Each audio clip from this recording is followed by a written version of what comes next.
Welcome to the Monday morning Introduction to Philosophy and Theory lecture. My name is Julian. Hello both on YouTube above and Instagram below. Greetings to YouTube and Instagram. As you can see, this is my improvised setup. Today, I am joining you live from Whidbey Island, which where some of our friends have kindly loaned me their vacation home, their cabin. And so I'm here for a couple of days, and I thought that this is where we should record the Monday morning Introduction to Philosophy class. This is a weekly introductionary session that I've been hosting for the past 3 years. I actually just checked, and I realized it has indeed been 3 years. We started doing these during the beginning of the pandemic, March 2020, and it has been 2 years since I launched the Patreon. And a huge thank you to the patrons who allow me to keep doing this, who financially make this project possible, who allow me to keep hosting open access educational lectures on the internet. Huge thank you to our patrons. And as per usual, I would really love it if you could briefly let me know where you are joining me from this morning. That gives me a lot of joy. I love seeing that we are genuinely connected around the world. That is more valuable to me than anything else, really. So please do let me know where you're joining me from. That always brings me lots of joy. If you're new to this project, to this learning community, this is essentially a weekly session where I try to engage with some of the more technical conceptual ideas within Slavoj Žižek's work, within continental philosophy and psychoanalytic theory. And I try to do it in a way that's hopefully also accessible to beginners. I see someone from Florida. I see Sweden. Hello, Sweden. Kashmir. That's incredible. India. Good morning, India. Poland, Turkey, UK. Good morning, UK. Pakistan, Denver, Greece. That's incredible. Thank you guys so much. That's really, really wonderful. Denmark, Pakistan, American and Germany, Sweden. Well, if you didn't know already, we have had, it's daylight saving, so it feels to me like an hour earlier. We already do this pretty early on a Monday morning, 8 a.m. USAPT, and to my mind, it feels like 7 a.m. So I'm so glad that you guys are joining me here. I know it is very, very early, but it brings me so much joy to start my week in this kind of intellectual, philosophical fashion. And I'm going to jump right in, because I know that that's a good thing to do. It's going to be about a 45-minute session. And if you'd like to download all of these lectures, all of the lectures I've recorded for the past 2 years, please do head over to Patreon. That's www.patreon.com/Jeneline and Julian. That's where you can find the edited transcripts for all of the lectures. You can find the lectures as audio downloads. You can also join our Discord community. Plus, after every lecture, I host a Q&A seminar, which I post as an audio for patrons. And above all, you can also find my ebook subscription service on Patreon, where every 3 months I upload a new ebook to accompany the previous lecture series. The current ebook is titled Spurious Infinities, The Cultural Logic of Postmodernism. So if you're curious about learning more about Žižek's take on postmodernism, the idea of postmodernism, and the Jamesonian idea of the cultural logic of late capitalism, please head over to www.patreon.com/Jeneline and Julian. Okay, guys, hello. Today we're going to be talking about, this is where the lecture begins. Today we're going to be talking about what, to my mind, is the most important moment in the Slavoj Žižek-Jordan Peterson debate. Now, you've probably already heard of this debate. It's a couple years old. It's questionable whether or not it was truly a debate or more a gentle exchange of ideas. However, what I want to do today is I want to take what, to my mind, is the most interesting or important moment of that debate, and then use it as a way to talk a little bit more about Slavoj Žižek's work, his philosophy, some of the things that remain, to my mind, misunderstood about Žižek's work, and then talk about Žižek's contributions to Hegelian theory and Hegelian philosophy. That's what we're going to be discussing along the way. Now, I want to very briefly say that there seems to be a misconception about Slavoj Žižek's work, a misconception that I think derives, at least in part, from the debate that he had with Jordan Peterson. And this misconception, which to my mind is very curious, is the idea that Slavoj Žižek is not a Marxist, that Žižek is in fact a Hegelian or a Lacanian, but that he is not a Marxist. Now, I was curious to see that this was an idea that I saw online being sort of refracted more and more, kind of surprised that people had that Slavoj Žižek was indeed, in fact, a Marxist. And so I thought today I would clarify why Žižek remains a Marxist. However, why Žižek also argues in the Jordan-Peterson debate that he is what Peterson characterizes as a strange Marxist, a Hegelian above all. So what I want to do here is I want to explain a little bit Žižek's stance on Hegel, why it's so important to him to use Lacan, Lacanian psychoanalysis, to access Hegel, and what this means for Žižek's take on the idea of Marxism and the critique of ideology.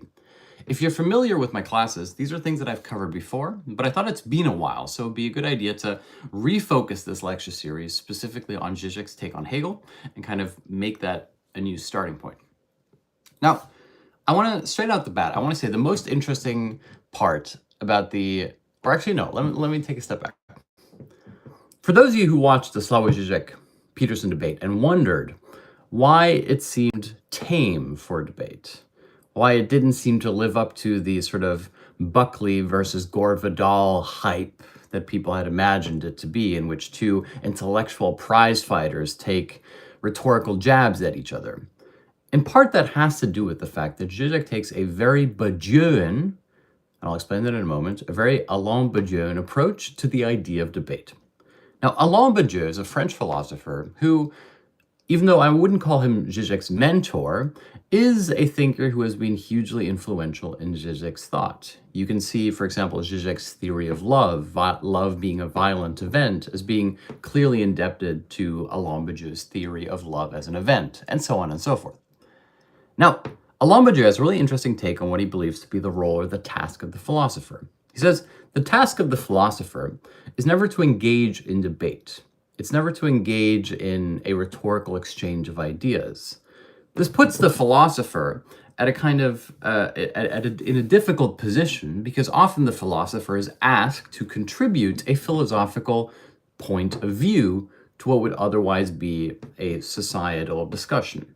This is, for example, why you will see philosophy classes taught at MIT, the idea being that you require a sprinkling or an awareness of ethics if you want to approach something like artificial intelligence, which is not untrue. Clearly, it's important that we have philosophical, ethical questions.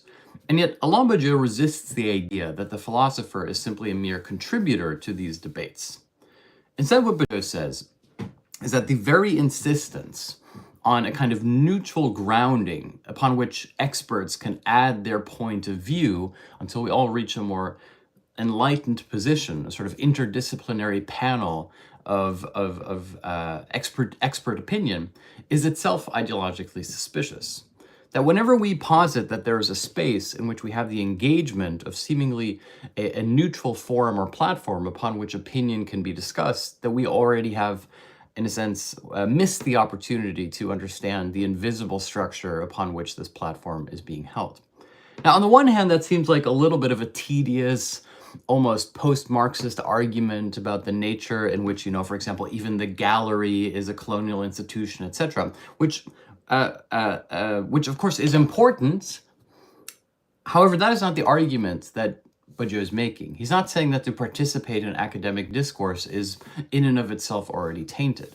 Instead, what Bourdieu argues is that the position of the philosopher, rather than to participate and to add another opinion to the idea of a kind of melting pot of knowledge, is precisely to critique and to understand the way in which knowledge is produced. So in a sense, it's a meta-criticism already. It's a meta-criticism that doesn't allow a neutral engagement in the production of knowledge, but instead inquires into the manner in which knowledge is produced in the first place. This is also why Alain Bourdieu argues that the nature of a debate for a philosopher, were a philosopher to engage in debate, is never simply to refute the other person's point of view. In fact, Alain Bourdieu says that the entire history of philosophy can be boiled down to what he characterizes as a kind of war between the philosopher and the sophist. And that the sophist is precisely the one who would be engaged in this kind of polemical, rhetorical boxing match, where the other person is outsmarted in a theatrical performance, whereby you're trying to score points rather than making any kind of philosophically rich engagement. Now, what Alain Badiou therefore argues is that the task of the philosopher, which is something that I keep going back to, which is this sort of phrase, the task of the critic, the task of the philosopher, that the task of the philosopher is therefore to clearly draw lines as to where he or she or they stand, apropos the other. One of the things that happens within a rhetorical exchange of ideas is that one often takes on a position merely to counter the other person. Now, what this means is that sometimes when a philosopher will engage with another philosopher in discussion, it appears that they agree on everything, when in fact, this is precisely the point. You have to find two people who already have a shared language, a shared frame of reference, within which their disagreements can emerge precisely within the shared space of what appeared to be their agreement. Now, this is also why Slavoj Žižek, when he usually engages in arguments with other philosophers, never characterizes them as a debate. For example, he has a very friendly but also very antagonistic relationship with Ernesto Laclau, or Judith Butler, or even Alain Badiou. And Žižek, for example, has argued that the most genuine characteristic of friendship is precisely that one can have this kind of vehement disagreement, that one knows exactly where one stands and can therefore have, to all intents and purposes, an impolite discussion with the other person that gets to the point. Now, one of the features that many people will have noticed when it came to the Žižek-Peterson debate is how polite it seemed, how non-antagonistic it seemed, how formal it appeared. And of course, from a Žižekian perspective, this is precisely Žižek's form of antagonism. His lack of jovial informality with Jordan Peterson could be interpreted, therefore, precisely as a kind of insistence on the fact that they don't see the world in the same way, that they are not friends. And so here we find this paradox that I think can be really counterintuitive, especially for people who aren't engaged with the discourse that is more common within leftist theory and philosophy, which is that one disagrees vehemently with one's friends, but one pretends to be politely engaged with one's enemies, as it were. Now, all of this leads us to the fact that Slavoj Žižek and Jordan Peterson, whilst engaged in the debate, didn't appear to have what one would otherwise expect from a debate.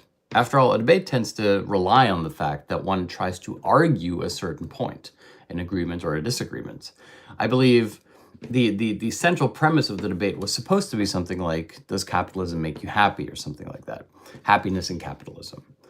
And the most important moment, to my mind, in the Slavoj Žižek-Jordan Peterson debate is the moment in which Jordan Peterson looks towards Žižek and says, "You're such an intelligent man, and yet," and this is a very patronizing question, of course, "you're such an intelligent man, which is why I don't understand why you don't create your own theory. Why do you not have your own Žižekism? Why do you remain beholden to these antiquated doctrines?" And it's a really interesting question to my mind because it reflects a common misunderstanding which I think is very frequent, very prevalent outside of academic and philosophical discourse, which is that the task of the philosopher, to go back to this idea, is to come up with your own product, as it were, your own module, your own dogma, your own doctrine, your own set of ideas that is uniquely your own. And that you then become, in a sense, the salesperson who tries to convince everybody that they should use it. Now, there are some philosophers and some critics, of course, who have ideas that lend themselves to this kind of, if you will, product-oriented conceptual marketplace. For example, some people who don't fully understand Derrida will simply dismiss Derrida as being somebody who convinced everybody to participate in the parlor trick of deconstruction, and that everybody can therefore practice deconstruction. And while it certainly may be true that there are thousands upon thousands of student essays in which deconstruction is approached in this way, it's very important to note that deconstruction was never Derrida's ism that he tried to then sell to the world as being his particular way of thinking. In fact, the very idea that you would have a philosophical notion or idea and that you would then try to pass it off as being uniquely your own, a new method, a new way of seeing the world, is distinctly unphilosophical. Now, one of the sort of cliche ways of presenting what philosophy therefore is, which might be something that you would see in like an introduction to philosophy session for freshmen, would be the idea that philosophy doesn't provide you with answers. It simply reframes or rearticulates the questions. Now, while that isn't entirely true, it does point towards the fact that philosophy is a hermeneutic project. Hermeneutics essentially means interpretation. It's an it's the wow, I am having struggle with words. It is the interpretation, thank you. It is an interpretive mechanism or model by which we approach certain age-old questions. Now, on the one hand, these can be existential questions about the nature of being and the meaning of life and the kind of things that you may have pondered in a moment of distraction. And more to the point, they also tend to be highly technical engagements with philosophical problems. Philosophical problems that can be teleological, for example, or ontological, both of which are big terms for the nature of what something is, namely ontology, the inquiry into being, and teleology, the inquiry into purpose and determination, what something is for. Hence also, for example, why Žižek says that what he finds suspicious about some contemporary Marxists is the idea and the emphasis on teleology, not just contemporary Marxism, but orthodox Marxism as well, the emphasis on teleology, the idea that the party, for example, could be the passive agent of history, Žižek finds totally contemptible and ridiculous. Instead, for Žižek, the emphasis should be on ontology, namely the nature of being, the nature of subjectivity, which is therefore a distinctly Hegelian idea. One of the ways in which Žižek characterizes the relationship between Hegelianism and Marxism is therefore a kind of movement from an ontological approach towards a teleological approach. And that one of the innovations of Marxism is precisely to come up with what you might call an ontology of teleology. Another word for which is dialectical materialism, or the philosophy of Marxism. Now, what I'm trying to say here is that what philosophy therefore does, and you may well already know this, is that it is essentially not an interdisciplinary practice, but an interconceptual practice, which is a fancy way of saying that to be a philosopher is to engage with questions that were framed by means of a technical engagement with concepts, and to do it in a new way. In other words, to shed new light on previous ideas and previous thinkers. Hence also why it would be totally antithetical to the idea of philosophy to present your own thoughts as being somehow completely original and coming sort of to yourself in a moment of sublime inspiration that you can then sell to others as being your Grundeinsicht, your central insight. Instead, the way in which Žižek, for example, has characterized philosophy is that it is not so much a forward movement by which we take some of the best ideas and we get rid of the worst ideas, which is this very, to my mind, very Dawnish normative approach, which we see, for example, in Bertrand Russell, who in his introduction to the history of philosophy will talk about the best ideas and the worst ideas that man has ever thought. Instead, it's precisely not to move forward or backward, but to move in a lateral movement. What Günter Grass, the German writer, once called a Krebsgang, to move like a crab, essentially. To take those ideas that couldn't be thought within the moment of one thinker's being and to juxtapose them in a way that can only be thought today. What's crucial here is that we're not taking old ideas and making them relevant to today. In a sense, you're taking contemporary ideas and making them relevant to old ideas, which is exactly the other way around. Hence also what is therefore is that the entire lineage of philosophy is always about one thinker taking a previous generations of thinker to their logical extreme. That in a sense, Hegel simply radicalized Kant. Now, if you're more interested in the history of that, you could also say that Fichte radicalized Kant, that Schelling radicalized Fichte, that Hegel radicalized Schelling, right? That this movement, this lateral movement, doesn't simply progress by means of these giant figures, but there's a constant process by which history is unfolding from within. There's a great line that Hegel has here about Caesar, for example. Hegel's theory of history, if you will, isn't simply that Caesar was the end of the Republic. It's that the assassination of Caesar spelled the end of the Republic. In other words, the very thing which was supposed to preserve the Republic was precisely its undoing. Now, in order to understand that, you have to understand two stances. We have Caesar, who realizes the impending end of the Republic, the Roman Republic, and takes matters into his own hands, thereby accelerating it, if you will. And then we have the melancholic, old-fashioned senators who believe that the sole single threat to the Republic is precisely the figure of Caesar. Now, the funny thing is to treat Caesar simply and therefore as a symptom which can be once gotten rid of will take away the underlying cause is therefore precisely, in Lacanian or Freudian terms, the symptom itself. Namely, the disavowed or the repressed element of the end, the imminent end of the Roman Republic, of the unfolding of its own contradictions, is therefore disavowed onto the figure of Caesar. Hence, when the senators think that by eliminating Caesar, they have rescued the Republic, they have in fact struck the killing blow to the Republic itself, and thus begins the Augustinian rule. This is, in a nutshell, Hegel's theory of history, which is also often characterized by the maxim that the owl of Minerva only takes flight at dusk. That history doesn't simply move forward in kind of linear trajectory, but that it is always the unspooling or unfolding from within of its own immanent contradictions. Now, when you use a word like immanent contradiction, you find yourself very clearly moving towards the Marxist framework and the idea of the clash of opposites, the history as the battle between classes, and so on and so forth. Now, I want to make a couple more points about Žižek and Peterson, and then we can slowly make it slightly more theoretical, if that's okay with you. Now, what's interesting is this passage in which Peterson, therefore, somewhat patronizingly asks Žižek why he, such a brilliant man, has failed to come up with his own ism, his own philosophical school of thought, is therefore meant as an attack, right? Meant as a gentle form of attack to say, why is it that you don't present your ideas as a kind of rigorous system that can be applied by others? Why is it that you remain attached to historically outdated, problematic doctrines, I mean, in Peterson's framing, such as Marxism? Essentially what Peterson is saying is, Žižek, where do you stand on Marxism, and how can you still consider yourself a Marxist? Except it's being framed in a more patronizing tone, which is, why have you not come up with Žižekism?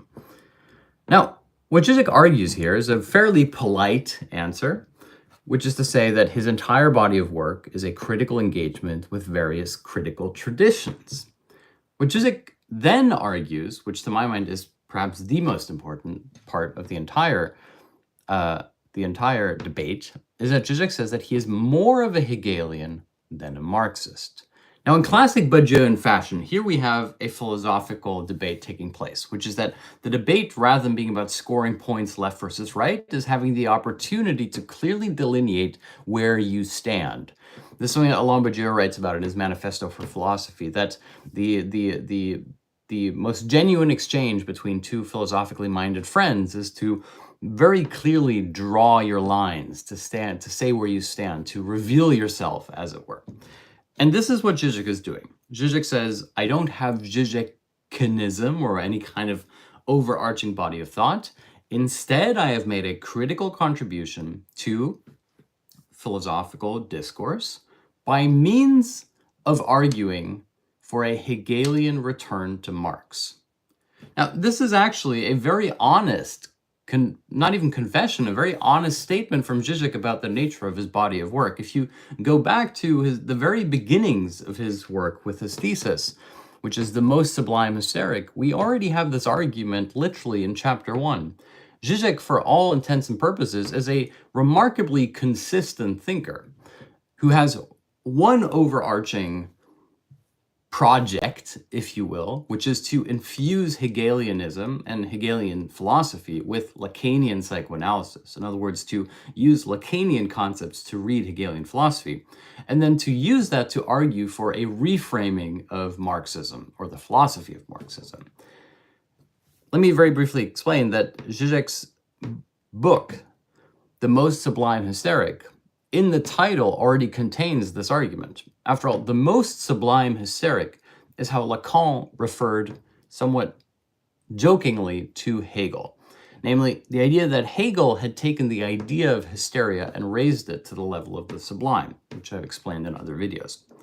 Now, Žižek's argument a propos Hegel can be summarized fairly simply, which is that he refutes the commonplace notion, certainly within English and American universities, within analytic philosophy and Anglican philosophy. He refutes the notion that Hegel is a monster of the absolute, that Hegel is a solipsistic thinker. He refutes the idea that Hegel posits that the absolute is the predetermined unfolding of history and that we are the mere passive recipients of it. If you will, we can actually say that Žižek here refutes two types of thinking that appear to be opposites, but that are in fact two sides of the same coin. On the one hand, he refutes the idea within a more orthodox / vulgar Marxism that we can know the unfolding of history and that we can be the neutral accelerators of history by essentially making revolution happen, if you will, versus the idea that we are the passive, unknowing, naive subjects of the unfolding of history. In other words, Žižek argues against two models of thought. He argues against a kind of nihilistic, solipsistic teleology within Hegel, the idea that the absolute is this monstrous thing that we are simply the passive agents of.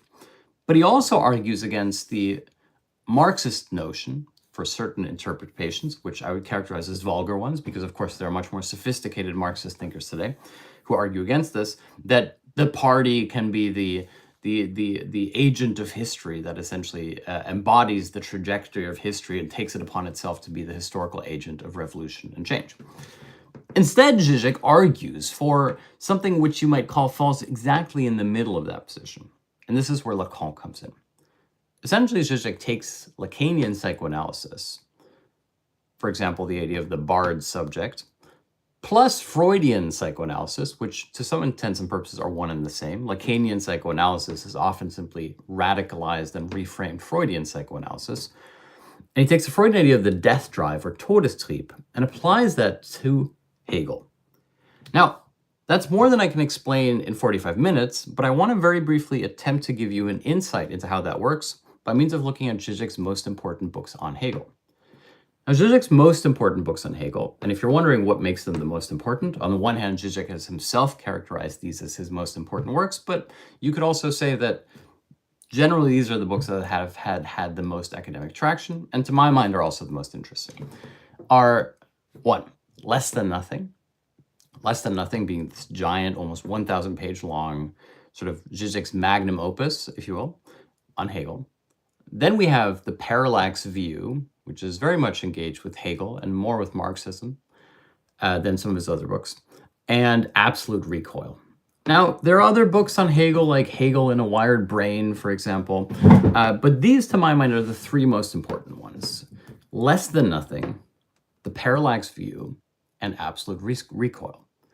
Now, I want to very briefly explain how the titles of each of these books actually relates to Žižek's argument about Lacanian Hegelianism. And what's funny here is that Žižek is very forthright. Like, even if you go back to the very first book, The Most Sublime Hysteric, Hegel with Lacan, Žižek argues for a critical method, an interpretive method of interpretation that is almost outrageous, but also very, he's very to the point. He says his project is to ignore any references that Lacan makes to Hegel, but to instead attribute all of the passages where Lacan is not talking about Hegel as being distinctly Hegelian. Now, you can understand that this would be something that's quite shocking. And imagine you go to your supervisor and you say, I'm gonna talk about my favorite author, but I'm gonna talk about him through this lens that he never himself attributes. This is Žižek at his most innovative, most provocative, at least on a theoretical level, which is to argue that his entire project is to treat Lacan as a Hegelian, except to ignore the passages where Lacan talks about Hegel.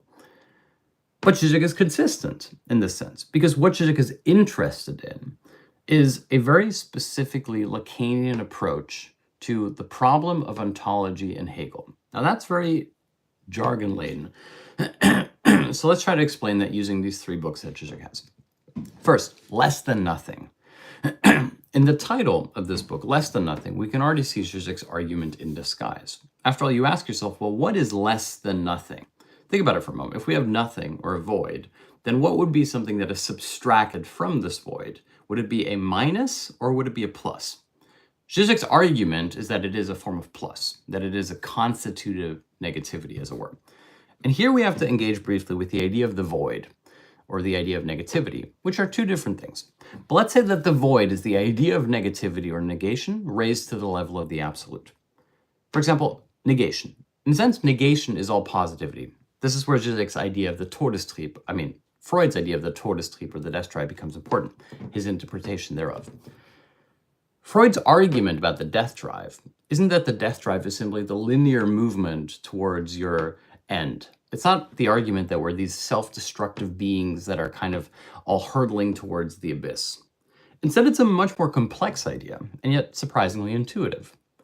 I'm simplifying here, by the way, which is that the very premise or precondition of life as you experience it functions as a means of negation. Think about it. To eat is to consume food, thereby to negate it.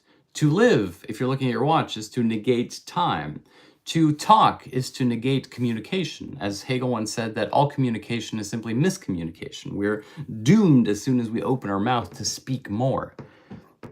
That therefore, once we exist, we don't get to cease to exist.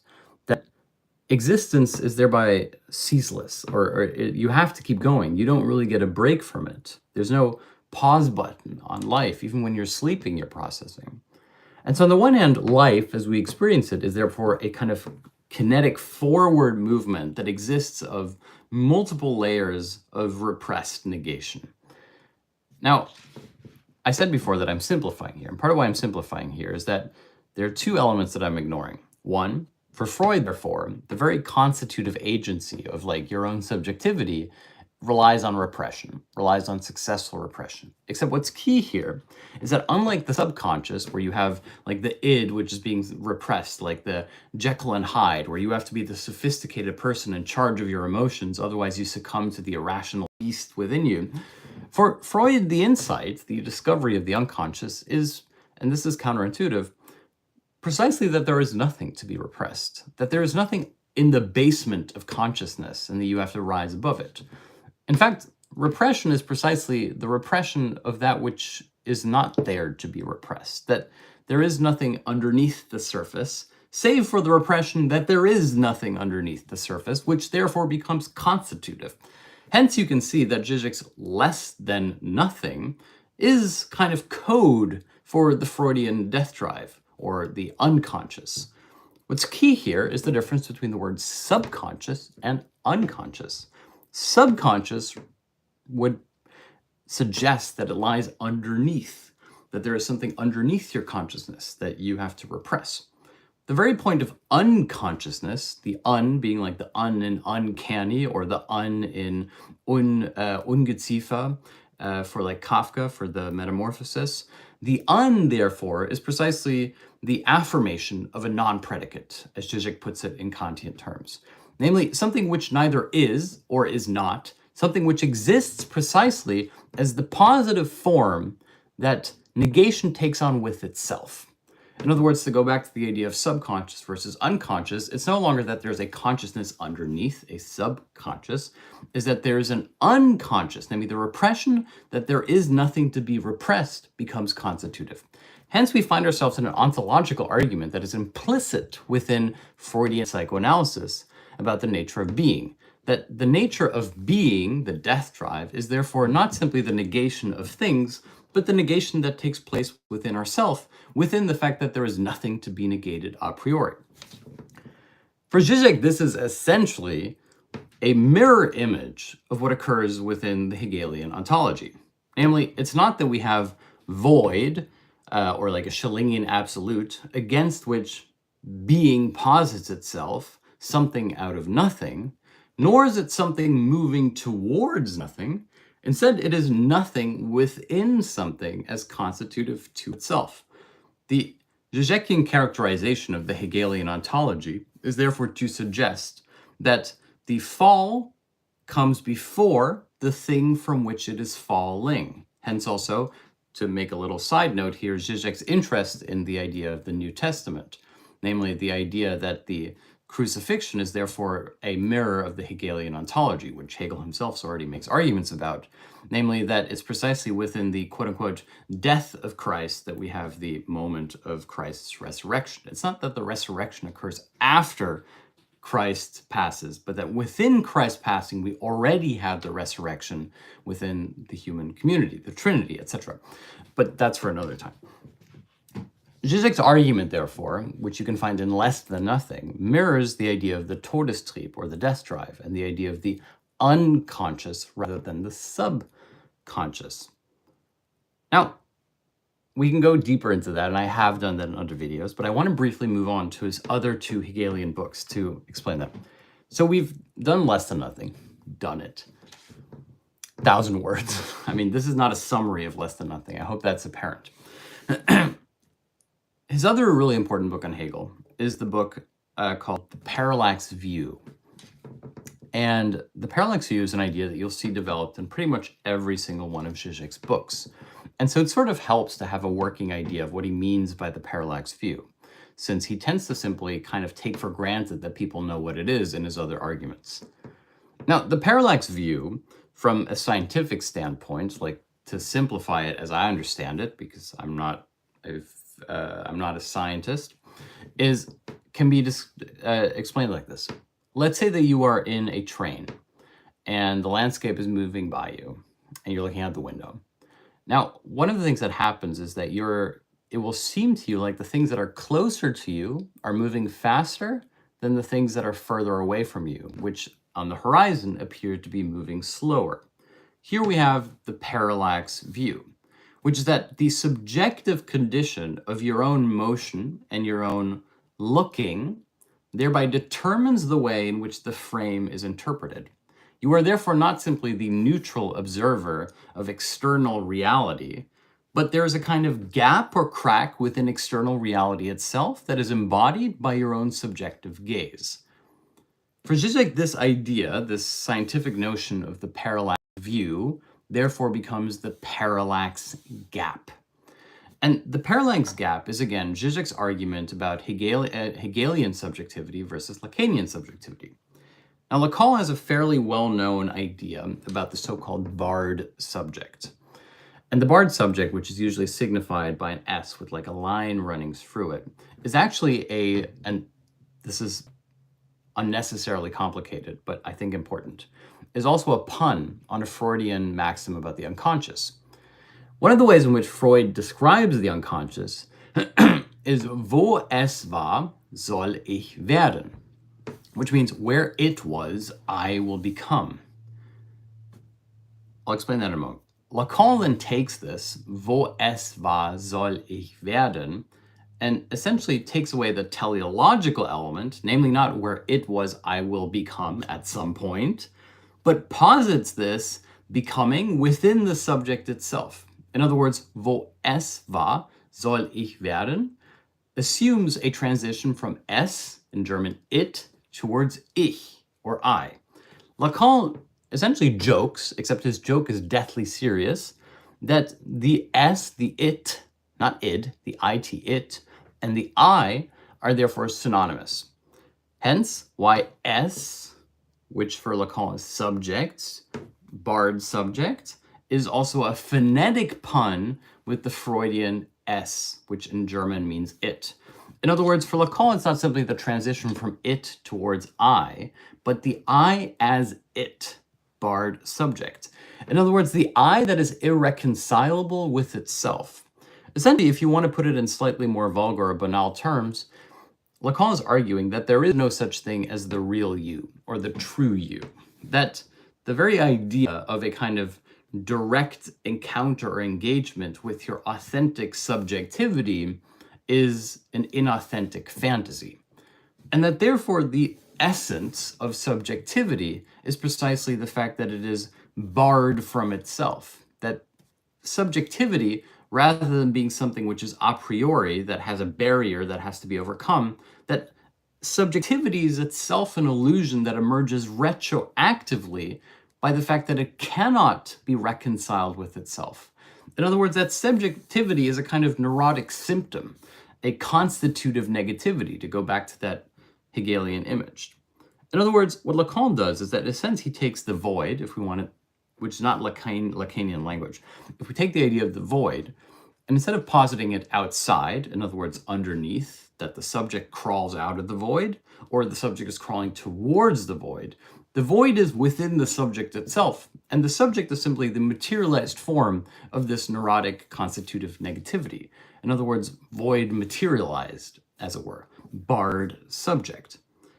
Žižek then takes this idea of subjectivity at Lacan as the barred subject and inserts it back into the Hegelian maxim that substance equals subject. Now, this is very difficult, so I'm going to try to explain it like as quickly as I can. I know we're biting off so much more than we can chew here. Essentially, the classic metaphysical binary or divide posited a relationship, a binary juxtaposition between essence and appearance, between truth and illusion. I've said this many times before. Allegory of the cave. Truth is outside the cave, world of illusion is in the cave. What Hegel argues, and I'm simplifying here because we're skipping over Spinoza and Descartes and Kant and Fichte and Schelling, what Hegel argues is that substance, namely truth, and subject, namely world of appearances, things that are in becoming, illusion, rather than being these separate entities, are in fact one and the same. His famous maxim, which is entirely useless as a maxim, in other words, as a piece of received wisdom, is therefore substance equals subject, or spirit equals bone, which is another way of putting it.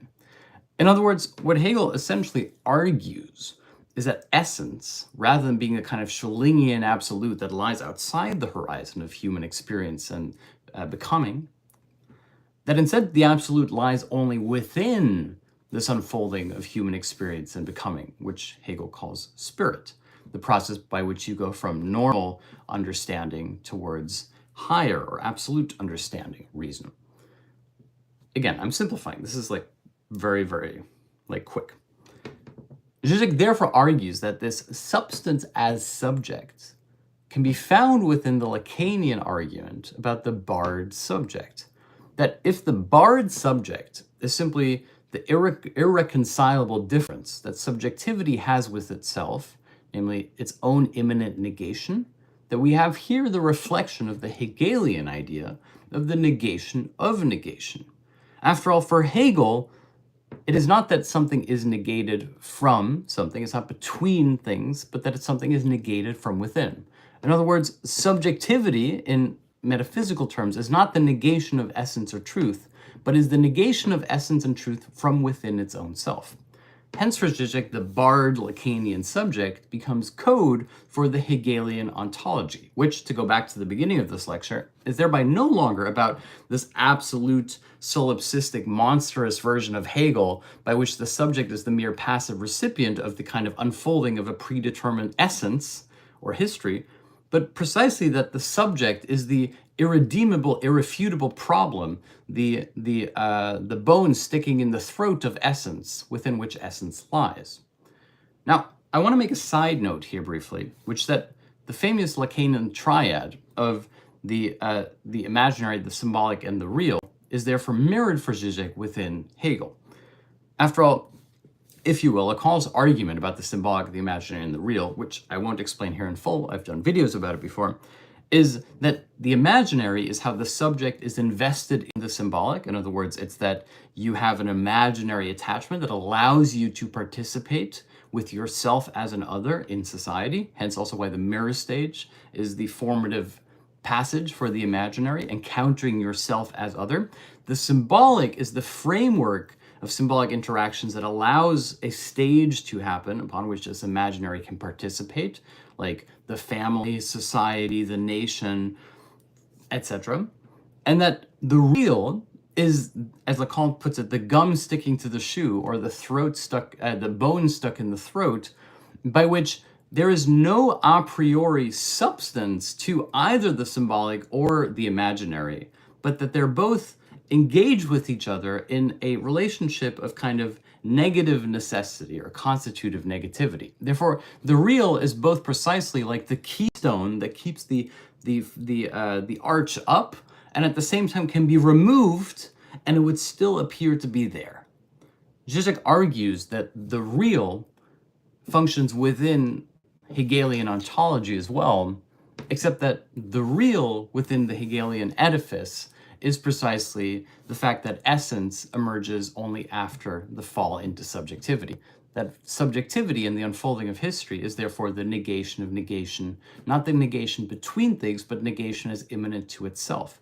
In other words, the materialization of something which is a void. In other words, the void is not the opposite of the concrete. The concrete is void in its own internal negation. I know it's incredibly abstract, and I apologize for trying to fit this into such a small lecture, but we will develop this further in the future lectures. Now, the third book, apart from parallax view, because remember, the parallax view is that the subject inserts himself into how essence appears to us, or even how anything appears to us. The third book is Absolute Recoil. Absolute Recoil is Žižek's translation of the Hegelian term absoluter Gegenstoß. And what you can now piece together, knowing what you know about less than nothing and what you know about the idea of the parallax view, is that the Hegelian absolute is therefore no longer the neutral a priori unfolding of history by which we can ourselves simply sit back and let history unfold, nor is it that we can, in a sense, make a shortcut to knowing where history is going and then taking the rein into our own hands. Instead, it is once again the owl of Minerva takes flight of dusk. That the whole process of knowing, rather than being the neutral perspective of the unfolding of history, that we can kind of like anticipate where history is going, that instead it is precisely this failure to reconcile ourselves with history, with knowing, that is the condition of knowing itself. Now, I haven't explained that very well, so I'm going to try to put that together step by step. Essentially, absolute recoil, absoluter Gegenstoß, is an argument about the nature of the absolute. The absolute is neither a Schellingian absolute that exists sort of beyond the curtains of our awareness, that it's always there, but we can never feel it, nor is the absolute something that we're all hurtling towards. So it's neither an a priori void out of which we crawl, nor is it an abyss towards which we are moving. Instead, as I put it before, if you take a Žižekian Lacanian approach, the void, constitutive negativity, exists within subjectivity as such, and essence is made manifest within this constitutive negativity of subject. Substance equals subject. Now you can understand, or begin to understand, Žižek's argument about the Hegelian absolute. If it is neither that from which we crawl, nor if it is that towards which we move, but precisely the void is the essence, the negation with itself of everything that is concrete, suddenly concrete and void become synonymous. They become one and the same thing. And therefore you can see that this is what Hegel calls absoluter Gegenstoß, or absolute recoil. The absolute is not something which is fixed or immanent. The absolute is something that emerges, as Hegel puts it, as like the foam on the sea. That in this constant dialectical negation of the absolute's irreducible nature with itself between substance and subject, within this irreconcilable negation, the absolute emerges as the negation of negation, namely as the dialectical unfolding of spirit. Therefore, Žižek's argument about Hegel and Hegelian ontology is that it is precisely not a solipsistic absolute monster, but that it is a monster of the Freudian Lacanian, of the Freudian unconscious and the Lacanian barred subject. Now, the reason this is so important for Žižek is when we take these three ideas, less than nothing, which is about the nature of the affirmation of non-predicate, the unconscious, the death drive within Freud and Lacan. We take the parallax view, which is the emphasis on the subject and how the subject himself creates the frame and steps into the frame of essence. And then finally, the idea of absolute recoil, the negation of negation, that the absolute is, in a sense, the manifestation of the irreducible nature of its own reconciliation, to put it technically. When we take those three ideas together, you can understand Žižek's position on Marx, or begin to understand it, which is Žižek's return to Marx, therefore argues for an emphasis on Hegelian dialectics, for an emphasis on the way in which Marx engages within the idea of failure as simply the refraction of success for Hegel, which I'll explain in another lecture, with the idea of history not being the formulaic unfolding of a kind of predetermined teleology, but instead how Hegel therefore becomes the philosopher of constitutive negativity, the philosopher of the parallax gap, the philosopher of absolute recoil, the philosopher of less than nothing. And that therefore Žižek's stance on Marxism is much less a kind of orthodox Marxism, and certainly not a post-Marxism that focuses on identity politics. Instead, Žižek's Marxism is a deeply philosophical, highly complicated, psychoanalytic revitalization of certain Hegelian principles. And his argument is therefore that if we see Hegel in a different light, we will begin to see Marx in a different light as well. And that we will therefore be able to properly assess where we stand in the world today. Hence, when Peterson, and to my mind this is the most important moment in the entire debate, when Peterson says, why have you not come up with a Žižekianism, your own doctrine? This, to my mind, is the moment where you can see how truly irreconcilable their positions are. It's not simply that they disagree. It's that the entire way in which they view the task of the thinker is fundamentally, diametrically opposed to each other. For Peterson, one might characterize his work as being an attempt by using clinical archetypes, concepts, some stereotypes to engage in culture wars and polemics.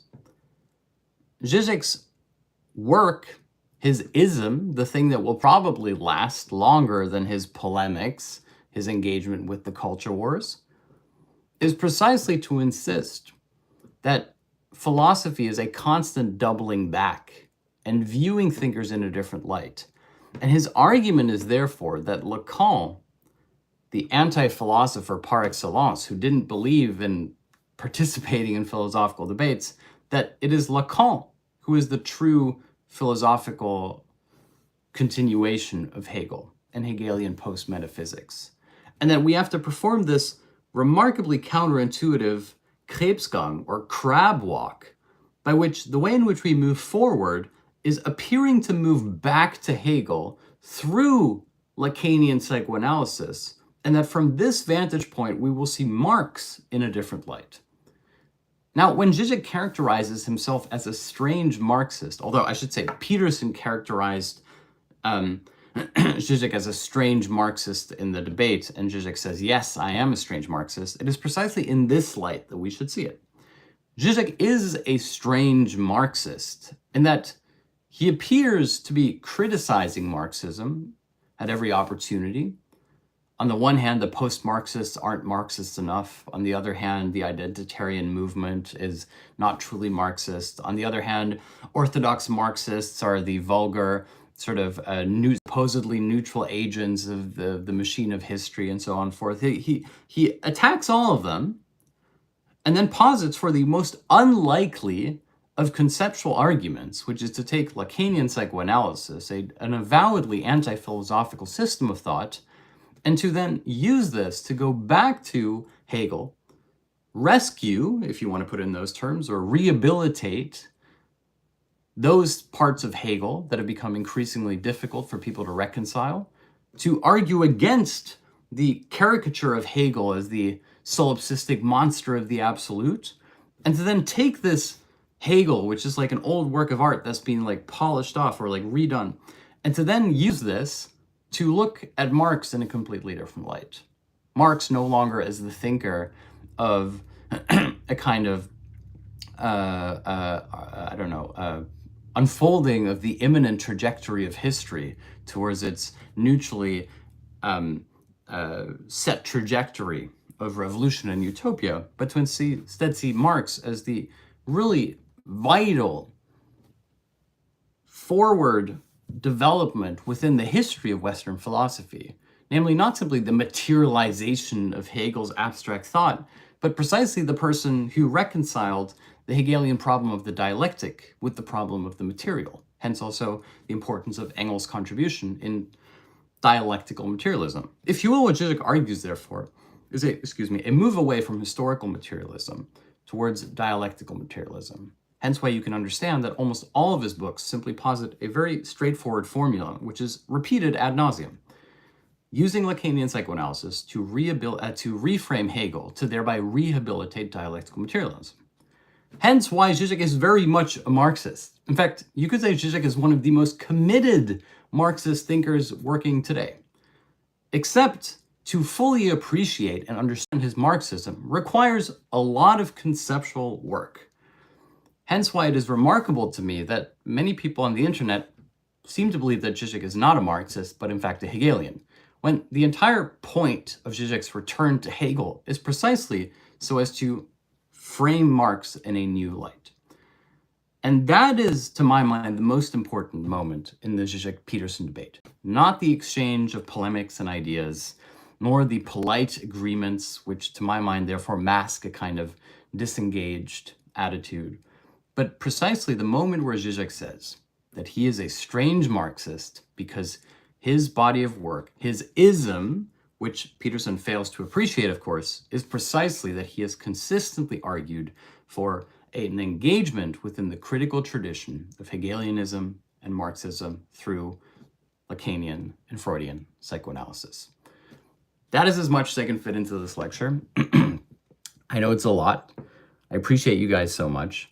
I hope that this opens a door towards further reading and studying for you. This is not meant to be a crash course or something which stands on its own. This is very much intended as an opening, hopefully something that will facilitate you in your own reading and understanding. On that note, I should say thank you so much for being here. I really do hope that you appreciate and see, well, not appreciate, but that you see this project for what it is, which is I'm really trying to do justice to some really difficult conceptual ideas in a format that I know is not entirely suited to it, but I am a devout believer in the idea of open access education. It means a lot to me that people join in from around the world. I really, really do believe that if we fight for it, that we can create spaces on the internet that are meaningful, that don't simply dumb everything down, that are about maintaining the complexity and the rigor that make these ideas exciting in the first place, in a way that is hopefully accessible and perhaps even entertaining for you, no matter what your background and your education is. So thank you so much for believing in this project. I really do hope that you've enjoyed this lecture. If you'd like to support this project, please do consider becoming a patron. Plus, you'll be able to get all of my lectures as audio downloads and my ebook. Most of all, thank you so much for believing in this project. Thank you for believing and participating. I appreciate you guys so much.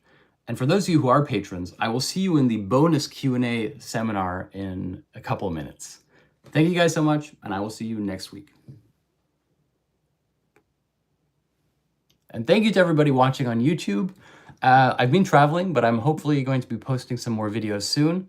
It really means a lot to me. I am amazed at how many people are engaging with these videos. It is such an incredible privilege. Thank you so much for your time. Thank you for being here with me this morning. I appreciate all of you. Bye-bye.